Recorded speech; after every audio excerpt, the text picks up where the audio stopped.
सर्वप्रथम मी मंत्रालय आणि विधिमंडळ वार्ताहर संघाचे अतिशय मनापासून आभार मानतो की आपण आजच शपथविधीनंतर या ठिकाणी मला निमंत्रित केलं आणि आपण सर्वांनी माझं स्वागत आणि सत्कार केला, त्याबद्दल मनापासून आपले आभार आहेत. आणि मगाशी प्रवीणजी आणि प्रमोद जसं म्हणाले की जेव्हा जेव्हा त्यांची बॉडी असते तेव्हा तेव्हा मी मुख्यमंत्री होतो, 29 ला तुमचीच बॉडी आली.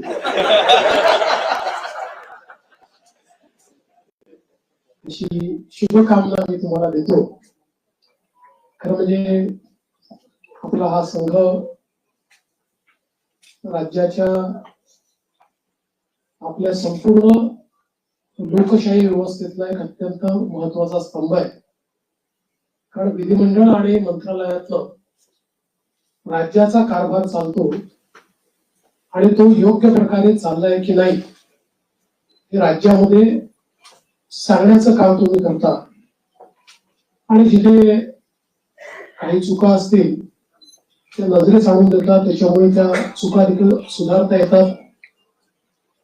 एखादी गोष्ट जी अतिशय जनोपयोगाची असेल ती जनतेपर्यंत पोहोचवण्याचा प्रयत्न देखील आपण करता. अर्थात कधी कधी एखादी गोष्ट आम्हालाही माहिती नसते आणि ती जनतेपर्यंत चालली जाते, मग लक्षात येतं की असं काहीतरी घडलेलं आहे आणि मग त्याचं फायर फायटिंग आम्हाला करावं लागतं. पण मला असं वाटतं की आपलं ते काम आहे आणि निश्चितपणे अतिशय चांगल्या प्रकारे आपण सर्व लोक ते करतात.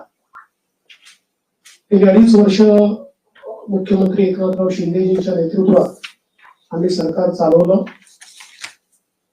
आणि अतिशय गतिशील अशा प्रकारचे सरकार होतं. आज शपथविधीच्या निमित्ताने ज्यावेळेस आमची ऍडव्हर्टाइजमेंट चालली होती तर त्यात मला कोणीतरी विचारलं की महाराष्ट्र आता थांबणार नाही असं तुम्ही का म्हणताय. तुम्ही त्यांना समजावून सांगितलं 2.5 वर्षामध्ये महाराष्ट्राने विकासाची गती घेतली आहे. आता या गतीला आम्ही तसंच पुढे नेऊ.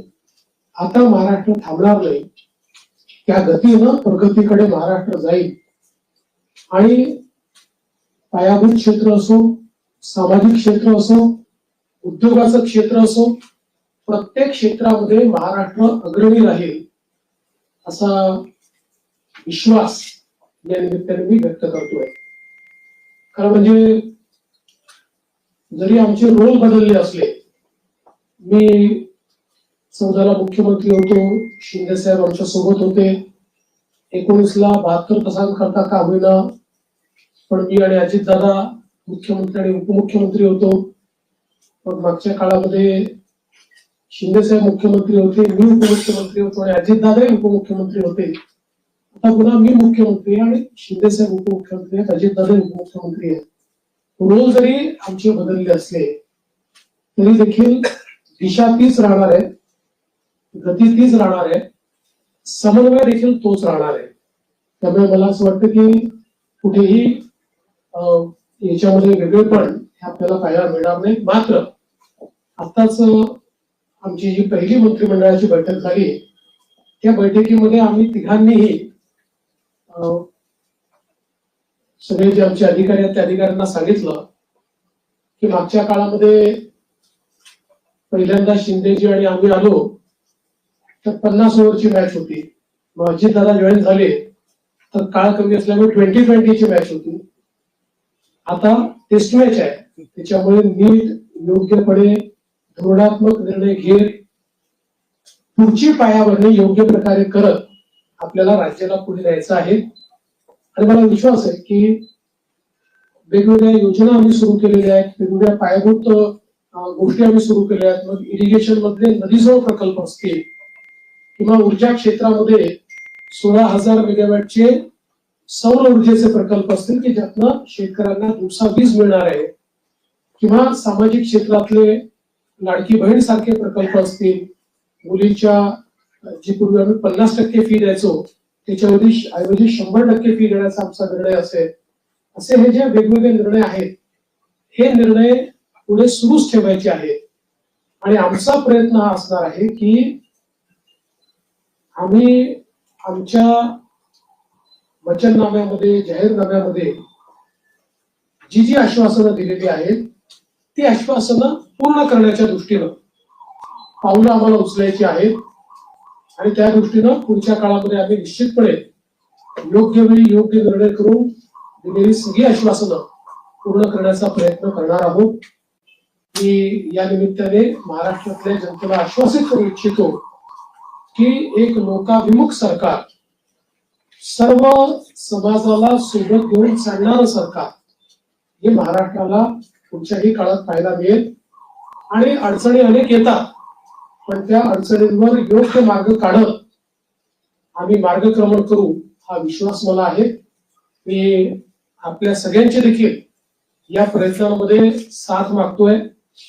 आपलं देखील एक प्रकारे सहकार्य या सगळ्या प्रयत्नामध्ये असावं अशा प्रकारची आपल्या सर्वांना विनंती करतो. आणि आपल्या माध्यमातून महाराष्ट्राच्या 14 कोटी जनतेला मी आश्वासित करू इच्छितो की हे सरकार पारदर्शीपणे आणि गतिशीलतेनं त्यांच्या कल्याणाकरता काम करेल हा विश्वास मी देतो. एक मिनिट आलोक आलोक आलोक देशमुख. सर नमस्कार, मी आलोक देशमुख. गेली 5 वर्षात आपल्या राज्याने इतकं काय काय बघितलं, द्वेष, आरोप, सगळे काय काय खूप लेवलला सगळं गेलं. ही पुढची 5 वर्ष त्याच्यापेक्षा थोडी वेगळी असतील का? राजकारण थोडं वेगळं असेल का? याच्याबद्दल तुम्ही काय सांगा? पूर्णपणे वेगळं असेल. मी सांगितलं की बदल्याचं राजकारण करायचं नाहीये, तर बदल दाखवेल अशा प्रकारचं राजकारण करायचं. त्यामुळे हे खरं आहे की विरोधकांची संख्या कमी आहे, पण विरोधकांच्या संख्येवर त्यांचा आवाज आम्ही मोजणार नाही किंवा संख्येनुसार त्यांचं मूल्यमापन आम्ही करणार नाही. त्यांनी योग्य विषय मांडले तर त्या विषयाला तेवढ्याच प्रकारचा सन्मान आम्ही देऊ. आणि मला असं वाटतं की पूर्णपणे स्थिर सरकारचे 5 वर्ष आपल्याला पाहायला मिळतील. जनतेची अपेक्षा देखील आमच्याकडनं हीच आहे, कारण जे मॅन्डेट जनतेने आम्हाला दिलं आहे असं मॅन्डेट मिळाल्यानंतर जनतेची अपेक्षा आहे की एक स्थिर सरकार महाराष्ट्राला मिळालं पाहिजे. कुठल्याही प्रकारचे 2019 पासून तर 22.5 पर्यंत जे वेगवेगळे बदल दिसले अशा प्रकारचे कुठलेही धक्के आता यापुढे लागू नयेत ही जी अपेक्षा आहे ती आम्ही पूर्ण करू. दीपक बातूचे. सर, लाडकी बहीण योजना याचा मोठा वाटा आहे. 2100 रुपये करण्याची त्यांनी घोषणा केली होती. तो निर्णय साधारणतः कधीपर्यंत होणार? आणि दुसरं, आता एक अशी चर्चा सुरू आहे की 1,500 जेव्हा दिले तेव्हा स्थिती कोणतीही झाली नव्हती. आता 2100 देताना स्थिती होणार अशी चर्चा आहे. त्या संदर्भात स्थिती काय? असं आहे की पहिल्यांदा तर ही योजना आम्ही सुरूच ठेवणार आहोत आणि 2100 देखील आम्ही देणार आहोत. आता बजेटच्या वेळी त्याचा आम्ही विचार करू. आणि शेवटी आपले सगळे आर्थिक सोर्सेस जे आहेत ते सोर्सेस योग्य प्रकारे चॅनलाइज झाल्यानंतरच आपल्याला ते करता येतं. त्याच्यामुळे ते करण्याचा निर्णय पक्का आहे. जी आश्वासनं दिली ती आश्वासनं पूर्ण करू. त्याकरता ज्या व्यवस्था करायच्या त्या व्यवस्था आम्ही आधी करू.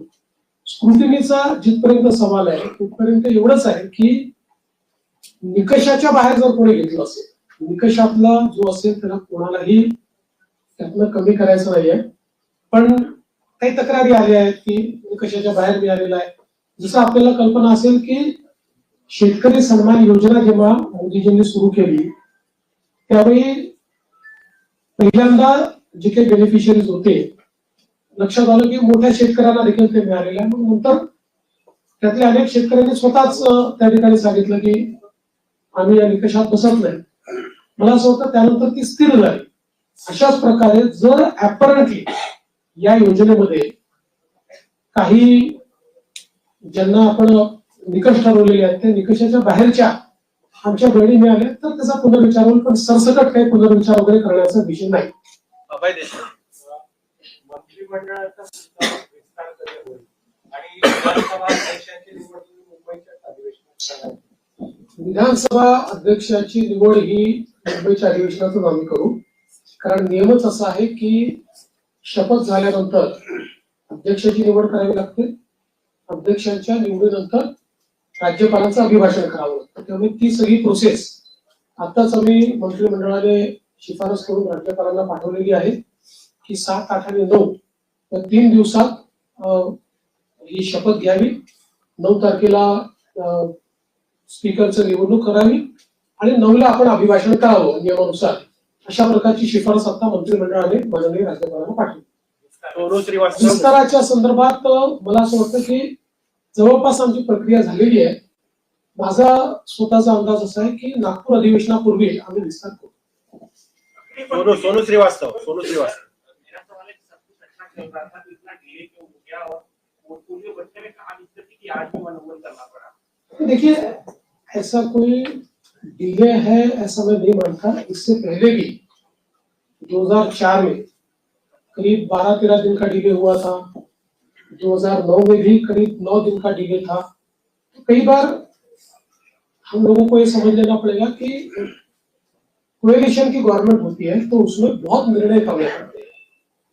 एक पार्टी की सरकार होती है तो निर्णय एक ही पार्टी को करना है. कोएलिशन की गवर्नमेंट में बहुत बड़े पैमाने पर कंसल्टेशन करना पड़ता है. वो कंसल्टेशन हमने किया है. करीब करीब हमारे नंबर्स भी हमने फ्रीज किए हैं. वो कितने अभी हम नहीं बताएंगे, वो पार्टियां बताएंगी, इसलिए मुझे पूछूंगा. और पोर्टफोलियो को भी अभी हम लोगों ने करीब करीब फाइनलाइज किया है. कुछ थोड़ा बचा है उसमें, वो भी कर लेंगे. तो मुझे लगता है कि अब हमारे सामने जो प्रश्न थे वो प्रश्न धीरे धीरे समाप्त हो. प्रवीण राऊत. सीएम साहेब, मागील महायुतीच्या सरकारमध्ये तिन्ही पक्ष होते. त्या तिन्ही पक्षाकडे जे विभाग होते तेच विभाग राहणार की त्याच्यामध्ये काही बदल होणार?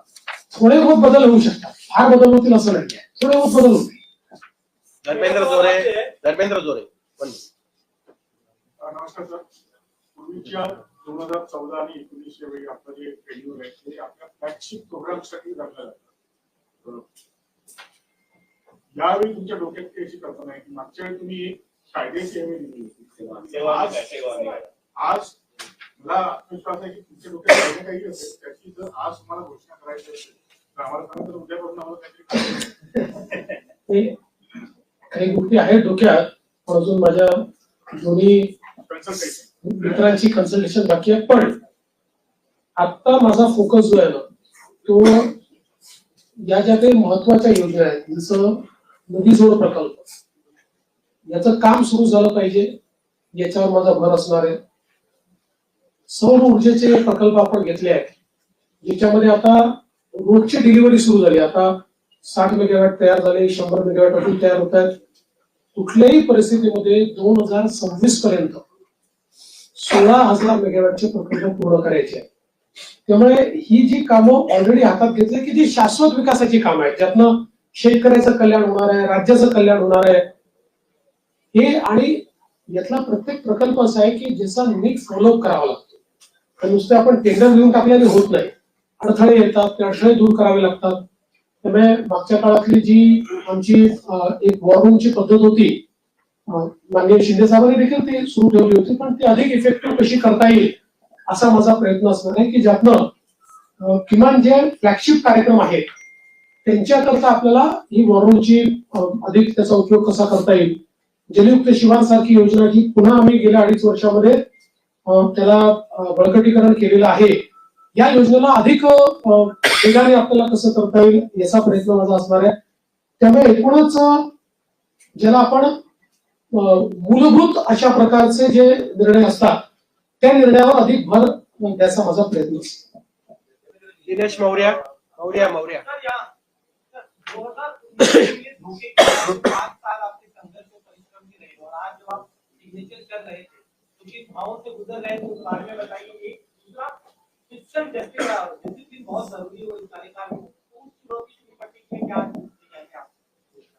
देखिए, मैंने आज जो पहली सिग्नेचर की है वो हमारा जो मुख्यमंत्री आरोग्य सेवा का कक्ष है उस कक्ष में एक कैंसर रुग्ण को बोन मैरो ट्रांसप्लांट के लिए 5 लाख रुपए मुख्यमंत्री सहायता निधि से देने का निर्णय मैंने किया है.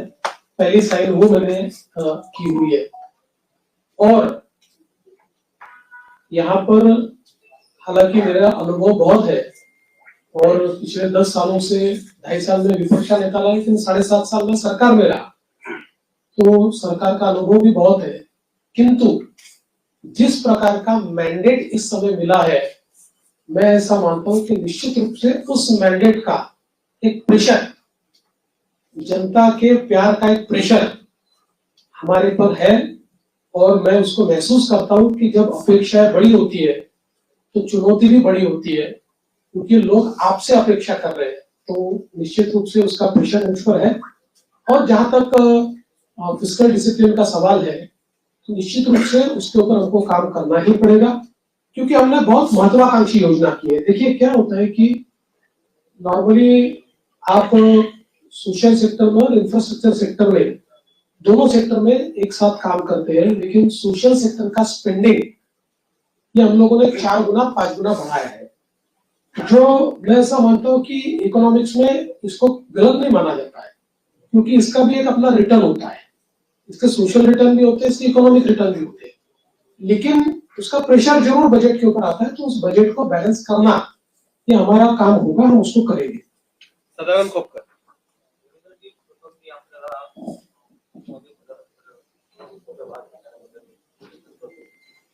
पूर्वीचं जे तो महाराष्ट्र आपण पाहिला होता, 2014 नंतरचा 2024 10 वर्षाचा काळ म्हणजे फार मोठा काळ गेलेला आहे.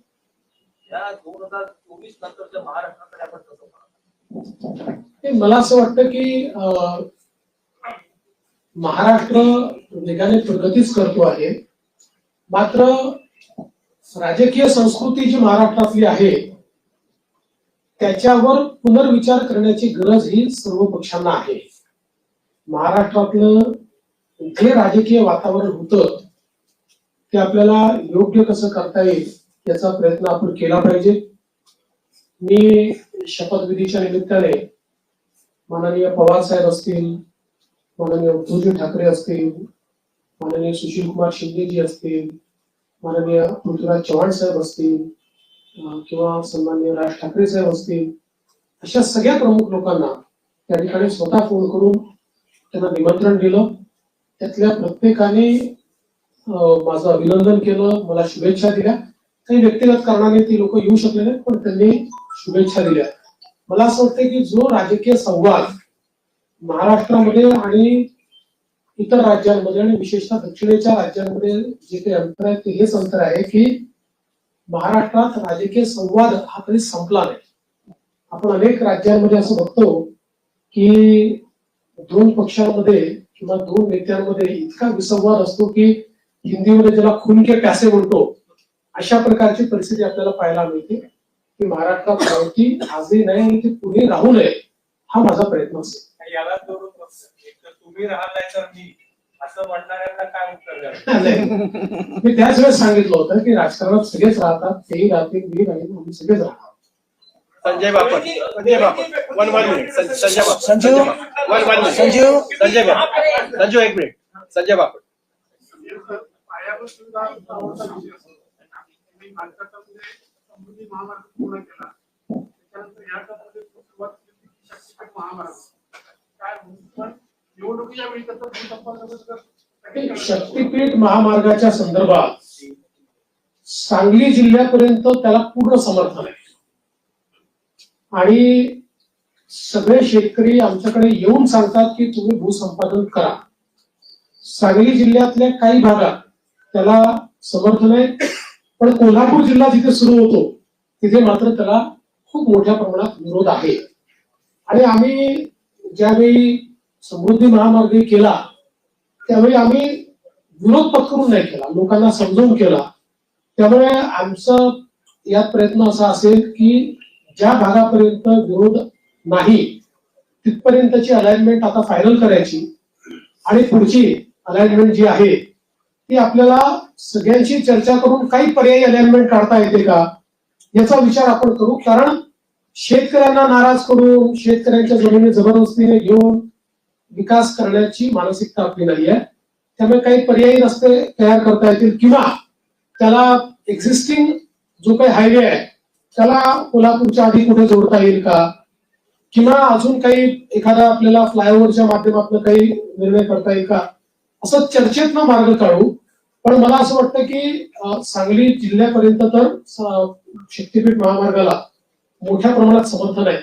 आणि माझा या महामार्गावर एकाच कारणाकरता थोडासा जोर आहे की जसं समृद्धी महामार्गामुळे विदर्भ आणि मराठवाड्यातले विशेषतः संभाजीनगर आणि जालना जिल्ह्याचं चित्र बदललं. म्हणजे आता महाराष्ट्राचं न्यू इंडस्ट्री मॅग्नेट हे पुण्यावरनं हळूहळू पुण्यात शिफ्ट होणारच नाही, पण आता त्याचा विस्तार आपल्याला संभाजीनगर आणि जालन्याला होताना दिसतो.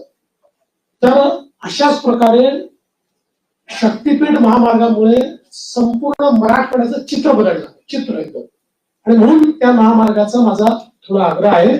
पण सगळ्यांशी चर्चा करूनच त्याच्यातला पुढचा निर्णय होईल, तोपर्यंत होणार नाही.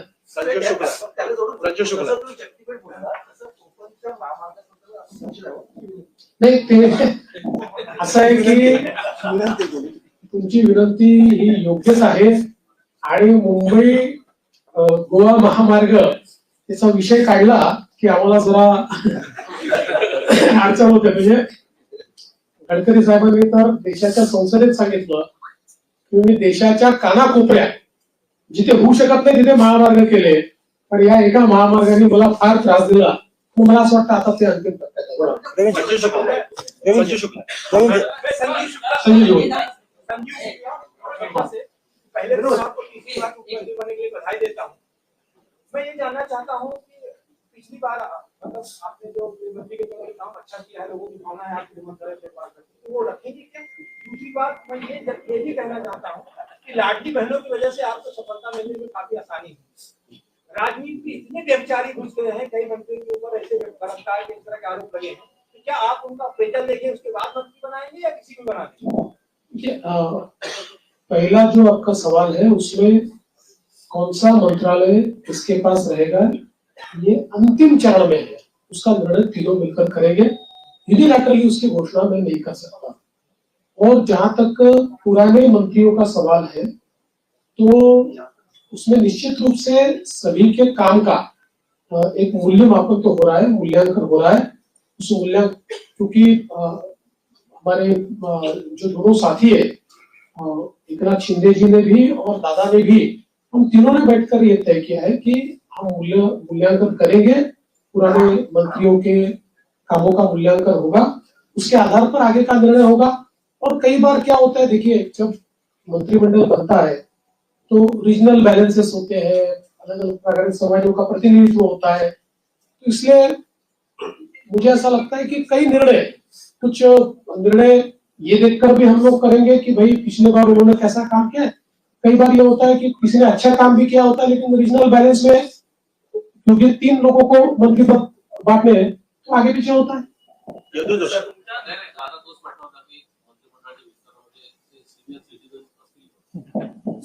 कोणी सिनियर सिटीजन नाही आहे.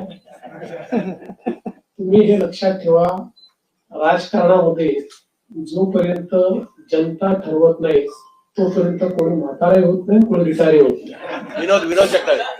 सर मेरा सवाल ये है कि नई इंडस्ट्री लाने के लिए क्या प्रयास होंगे? पिछले 2.5 साल में आपने देखा होगा कि विपक्ष हमेशा ये चिल्लाता रहा है कि सारे उद्योग गुजरात जा रहे हैं. देखिए विपक्ष को तो बार बार जवाब दिया है, आंकड़ों से दिया है.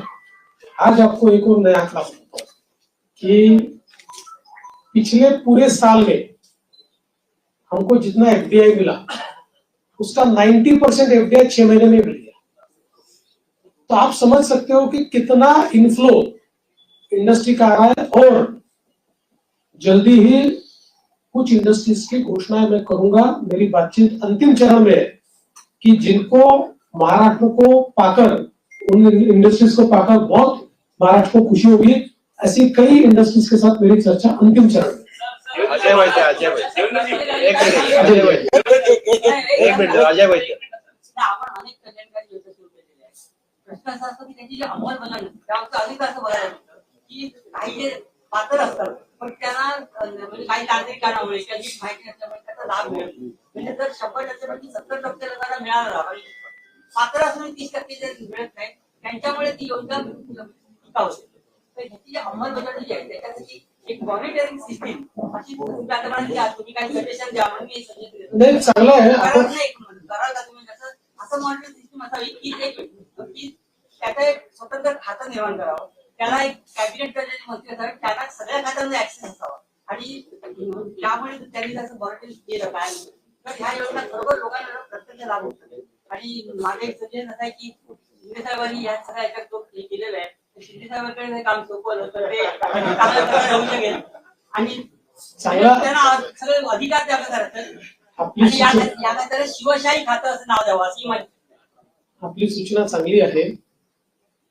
मला असं वाटतं की याच्यामध्ये फायनान्शियल मॉनिटरिंग हे सीएजीच्या थ्रू होतं. सोशल ऑडिट करता आपल्याकडे कुठली यंत्रणा नाही. या योजनांचं केवळ आपण फायनान्शियल ऑडिट करतो सीएजीच्या माध्यमातून. निश्चितपणे फ्लॅगशिप ज्या योजना आहेत याच्या सोशल ऑडिटची देखील काही व्यवस्था आम्ही उभी करू. सुरेंद्र गांधी, एक मिनिट सुरेंद्र गांधी. ते आता आपला निधी परत जात नाहीये. निधी आपण केवळ खर्च करतो. जरा एकच मिनिट, एक 1 मिनिट सुरेंद्र असं गांधी. म्हणत होतं की विरोधी पक्ष असे तर हे लाडक्या बहिणी गाण्यांचा आदर केला नाही. बरं, जरी त्यांची 10% तरी काही राज्यांमध्ये तेवढ्या आमदार नसताना विरोधी पक्षाने तसा निर्णय केले. तसा विचार आपल्याकडे एवढा बघा, हा निर्णय अध्यक्षांना करायचा. हा निर्णय काही सरकारचा निर्णय नसतो, हा अध्यक्षांचा निर्णय असतो. अध्यक्ष जो निर्णय करतील तो आम्हाला मान्य असेल. आपण हे बघितलं असेल की लोकसभेमध्ये जेव्हा विरोधी पक्ष नेते पद नव्हतं 10 वर्ष, तरी देखील जो सर्वात मोठ्या पक्षाचा नेता होता त्याला विरोधी पक्ष नेत्याप्रमाणे सगळे अधिकार लोकसभेने दिले होते किंवा सगळ्या प्रकारे त्या जागांवर जिथे स्टॅट्युटरीली विरोधी पक्ष नेता असतो तिथे त्यांना इन्व्हॉल्व्ह करून घेतलं. या ठिकाणी अध्यक्ष जो निर्णय करते आम्हाला तो मान्य असेल, त्यांनी जर ठरवलं की आपल्याला विरोधी पक्ष नेता द्यायचा, आम्ही कधीच विरोध करणार नाही. लाडकी बहीण कोणतरी बोलते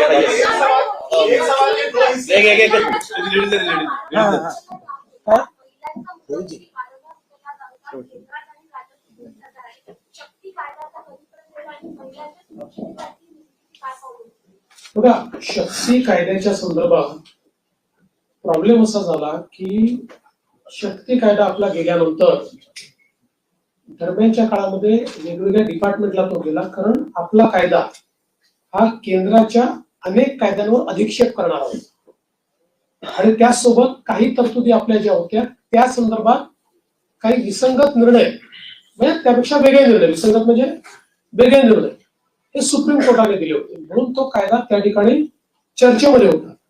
दरम्यानच्या काळामध्ये केंद्र सरकारने 3 नवीन कायदे तयार केले आणि या 3 नवीन कायद्यांमधल्या त्यांनी ज्या तरतुदी केल्या जवळपास आपण ज्या तरतुदी केलेल्या आहेत तशा तरतुदी त्या कायद्यांमध्ये आहेत आणि आता पुन्हा त्या कायद्याशी आपल्या काही तरतुदी विसंगत होत आहेत. त्यामुळे आता केंद्र सरकारशी त्या संदर्भात चर्चा करावी लागेल. जसं आपण बघितलं असेल तर आता या नवीन कायद्यांमध्ये एक इंडिपेंडंट चॅप्टर हा रेपवर तयार झालेला आहे. फाशीपर्यंतची शिक्षा जी आधीच्या कायद्यांमध्ये नव्हती ती आता या नवीन ज्या आपण जी न्याय संहिता केलेली आहे त्याच्यामध्ये ठेवलेली आहे. त्यामुळे आता या संदर्भात एकदा केंद्र सरकारशी चर्चा करून आवश्यक असेल तर कदाचित आपल्या कायद्यांमध्ये बदल करावा लागेल. प्रसाद पाटील 1 मिनिट. प्रसाद पाटील एक 1 मिनिट. प्रसाद पाटील. एक सवाल प्रश्नाचं उत्तर देऊन पण एवढं विचारलं गृह खातं कोणाला कुठल्या पक्षाकडे राहील आणि अर्थ खातं कुठल्या पक्षाकडे. आता आम्ही तिघं मिळून ठरवू. आम्ही आता तिघं मिळून सरकार आहोत. त्यामुळे सरकारकडे राहील आणि सरकार चालेल. एबीपी माझा. एकनाथ शिंदेची शेवट आतापर्यंत नाराजी आपण पाहायला मिळतो. नेमकं कारण काय झाले का आणि गृह खातं खरंच त्याच्याकडे जाणार आहे? मी तुम्हाला 100% सांगतो त्यांची बिलकुल नाराजी नव्हती. मी स्वतः त्यांना भेटलो होतो. त्यांची कुठलीही नाराजी त्याच्यामध्ये नव्हती. नाराजीच्या बातम्या जास्त चालल्या पण कुठली नाराजी नव्हती. उलट मी विनंती केल्यानंतर त्यांनी तात्काळ ते स्वीकार केलं. मी त्यांना विनंती केली की मी म्हटलं मागच्या काळात जेव्हा मला उपमुख्यमंत्री मला सांगितलं तेव्हा मला असं वाटत होतं की मी मुख्यमंत्री आहे तर मी उपमुख्यमंत्री होऊ नये. पण मला नंतर लक्षात आलं की जेव्हा अशा प्रकारचं अलायन्सचं सरकार असतं त्यावेळी प्रमुख व्यक्ती जर सरकारमध्ये नसला तर पक्ष आणि सरकार या दोघांचा समन्वय राहत नाही आणि त्यामुळे त्यांनी ते मान्य केलं. मला असं वाटतं की त्याच्या बातम्या जास्त चालल्या म्हणजे आमच्यात तर कुठल्याही समन्वयाचा अभाव नव्हता. पांडुरंग मस्के मी पांडुरंग मस्के शेवटचा उदाहरणादाखल सांगतो की गिरीश महाजन समजवायला गेले नव्हते. गिरीश महाजन सहज भेटायला गेले होते. मला गिरीश महाजन त्याला बाहेर आल्यावर समजलं ते मला म्हणे अहो बातमी चालली आहे की मी समजवायला गेलो. मला कशाला गेले तुम्ही. पांडुरंग मस्के पांडुरंग आसाम सरकार ने फीडबैक किया है पूरे राज्य में आपकी सरकार आज आई है क्या आपकी इस बार की वसीयत पेश करेगा या क्या आपका? देखिए गोवंश हत्या बंदी का कानून हमने पिछले समय मंजूर किया है. हमारे यहाँ पर गोवंश केवल गाय नहीं गोवंश की हत्या नहीं की जा सकती है. उस कानून को कड़ाई से हम लोग लागू कर रहे हैं. शेवटचे जर मस्के पांडुरंग मस्के पांडुरंग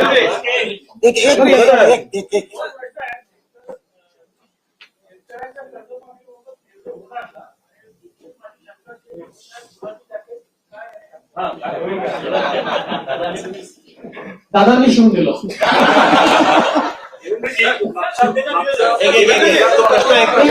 कर्जमाफीच्या संदर्भात जी आम्ही घोषणा केली त्याच्या अंमलबजावणी करू. मुंबई के आसपास के कॉर्पोरेशन है उसके सारे चुनाव 2-3 साल से पेंडिंग है. अब देखिए सुप्रीम कोर्ट में वो अटके हैं लेकिन हमारा प्रयास रहेगा. हमने पिछले भी समय सरकार की ओर से अर्जी लगाई थी कि इतने समय इसको पेंडिंग रखना ठीक नहीं है. सुप्रीम कोर्ट ने जो इंडिकेट हमको किया उसमें वो अभी कंटिन्यूस सुनवाई लेंगे ऐसा उन्होंने कहा है. हमारा प्रयास रहेगा कि जल्दी सुनवाई हो क्योंकि केवल वहां नहीं पूरे महाराष्ट्र में ये चुनाव बाकी है और मैंने बार बार ये कहा है कि स्वस्थ लोकतंत्र के हिसाब से जो स्थानीय इकाई है उसका चुनाव होना बहुत जरूरी है. दीपक कैतके शेवटचा प्रश्न दीपक कैतके. प्रश्न असा आहे की आपला राजकीय संपूर्ण संघटनाचा सगळा संघर्षाचा प्रवास आम्ही बघितला कव्हर पण केला. आज ज्यावेळेला आपण शपथविधीच्या वेळेला शपथ घेत होता त्यावेळेला नेमकी आपल्या मनात काय भावना होती कारण काय नेमकं काय वाटतं आपल्याला? मी एवढंच सांगू शकतो की आपल्या सगळ्यांना साईबाबांनी एक मंत्र दिलेला आहे श्रद्धा आणि सबोध. शेवटचा प्रश्न प्रेमानंद एक 1 मिनिट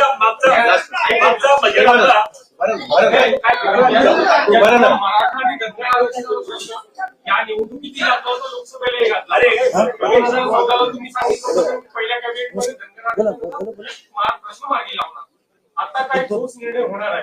असं आहे की त्याच्यानंतर मी राज्याच्या विधानसभेमध्ये त्याची वस्तुस्थिती मांडली होती की कशा प्रकारे ऑलरेडी त्याच्या आधीच्या सरकारने हे देता येत नाही अशा प्रकारचा अहवाल हा केंद्र सरकारला पाठवला होता. त्याच्यानंतर त्याच्यामध्ये बरीच कारवाई झाली. मध्यंतरीच्या काळामध्ये त्याची केस कोर्टामध्ये झाली. कोर्टामध्ये त्याला सपोर्टिंग ऍफिडेव्हिट्स आम्ही केले परंतु एका कुठल्या तरी सर्टिफिकेटमुळे कोर्टाने त्याच्यात दुसरा निर्णय घेतला. नंतर ते सर्टिफिकेट बोगस असल्यामुळे ते सर्टिफिकेट आम्ही रद्द केलं.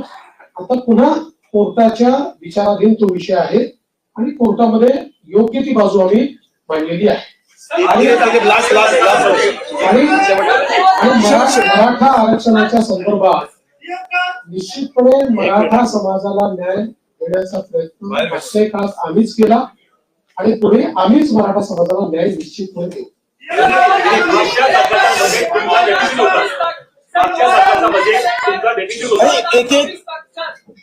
काय 2019 से लेकर 2024 तक खासकर लॉ एंड ऑर्डर को लेकर आपको हमेशा जिम्मेदारी आपके पास था. विरोधी पक्ष आपको टारगेट करता रहा.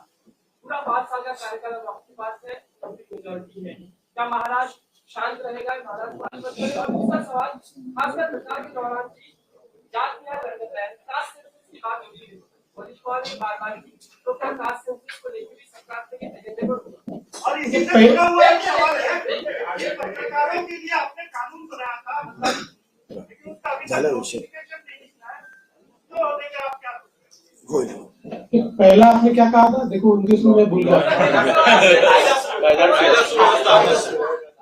ऐसा है कि कोई भी गृह मंत्री बने तब भी उसको ये सारी चीजें सुननी पड़ती है, टीका होती है।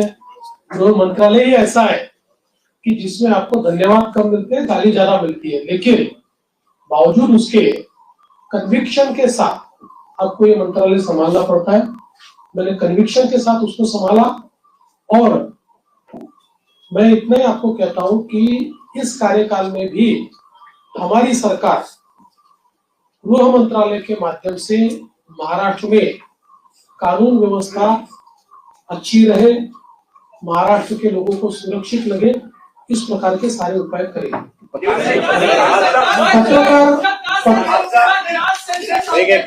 देखिए, भारतीय जनता पार्टी की भूमिका ये बार बार हमने स्पष्ट की है कि कास्ट सेंसस को हमारा विरोध नहीं है। जो पहला कास्ट सेंसस बिहार में हुआ हमारी समर्थन से ही हुआ है। हमारा हमेशा इतना ही कहना है कि कास्ट सेंसस को वेपनाइज मत करो। कास्ट सेंसस का वेपन के रूप में अगर उपयोग किया तो जो माइक्रो समाज है, संख्या में कम समाज है, विशेष रूप से माइक्रो ओबीसीज है, इनके ऊपर उसका अन्याय हो सकता है। इसलिए कास्ट सेंसस अगर करना है तो उसका पहले क्या हमको उसमें से पाना है ये हमने तय करना चाहिए, उस प्रकार से उसको करना चाहिए। उसको राजनीतिक वेपन बनाने की कोशिश अगर होगी तो समाज में विघटन होगा। पत्रकार हल्ल्याच्या संदर्भात जी काही त्या कायद्याच्या संदर्भातली कारवाई बाकी आहे ती स्वतः लक्ष टाकेन त्याच्यामध्ये आणि आपण ते काम करू। आणि त्यासोबत पहिला प्रश्न जो अध्यक्षांनी या ठिकाणी मांडला होता की बाळशास्त्री जांभेकर जी आपली योजना आहे त्याच्यामध्ये आपण 20,000चा GR काढला, पण त्याच्या काही अटी शर्तीमुळे अंमलबजावणी होत नाही, तर पुढच्या आठवड्यातच त्या संदर्भातली कारवाई मी पूर्ण करेन। आजचा बजेट आपला डेफिसिट होता आणि त्याच्यानंतर ज्या तुमचा शेवटच्या तुम्ही जाहीर केल्या त्यामुळे अशाने सांगितलं की आम्हाला आर्थिक स्थिती लावावी लागेल। नंबर 1, नंबर 2 कोरोनाचं पॅकेज आपण मागितलं ते जाहीर केलं होतं, त्याचा पुढे काय झालं? पहिली गोष्ट अशी आहे की विकसनशील अर्थव्यवस्थेमध्ये बजेट हे डेफिसिटच असतं। गेल्या 20 वर्षामध्ये फक्त मला असं वाटतं 17-18चं बजेट होतं की ज्यात आपण रेव्हेन्यू सरप्लस होतो, बजेट डेफिसिटच होतो पण रेव्हेन्यू डेफिसिट नव्हतं। त्यामुळे डेफिसिट असं हे काही गैर आहे असं माझं मत नाहीये। फक्त पैसा कशावर खर्च होतो त्यातनं आपल्याला आउटपुट काय मिळतो या गोष्टी महत्वाच्या असतात। आणि तुमचा डेट जीडीपी रेशिओ काय, जसं उदाहरणादाखल लोक सांगतात महाराष्ट्रात 7 लाख झालं, 7 लाख कोटी कर्ज झालं, पण महाराष्ट्राचा जो अर्थसंकल्प आहे किंवा महाराष्ट्राचा जो जीएसडीपी आहे तो आता 500 ट्रिलियनच्या वर गेलेला आहे। त्याच्यामुळे त्याच्याशी जेव्हा तुम्ही कम्पेअर करता त्यावेळी इतर राज्यांच्या तुलनेमध्ये महाराष्ट्र हा आपल्याला चांगलाच दिसतो। अर्थात आता ज्या कल्याणकारी योजना आम्ही घेतलेल्या आहेत त्याचा 2-3% भार हा पुन्हा ऋणभार म्हणून त्या ठिकाणी आम्हाला पडणार आहे, पण त्याच वेळी त्यातनं जे सोशल बेनिफिट मिळेल आणि कॅस्केडिंग त्यातनं जे इकॉनॉमिक बेनिफिट मिळेल त्यातनं पुढच्या 3-4 वर्षामध्ये आम्ही त्याची भरपाई करू शकू। म्हणून मला असं वाटतं की फार याची चिंता करू नये की डेफिसिट आहे, याची चिंता केली पाहिजे की डेफिसिट कशामुळे होत आहे। जो पैसा चाललाय तो सामाजिक क्षेत्रात किंवा इन्फ्रास्ट्रक्चरच्या क्षेत्रात योग्य वापरला जातोय की नाही तो प्रयत्न आम्ही करू।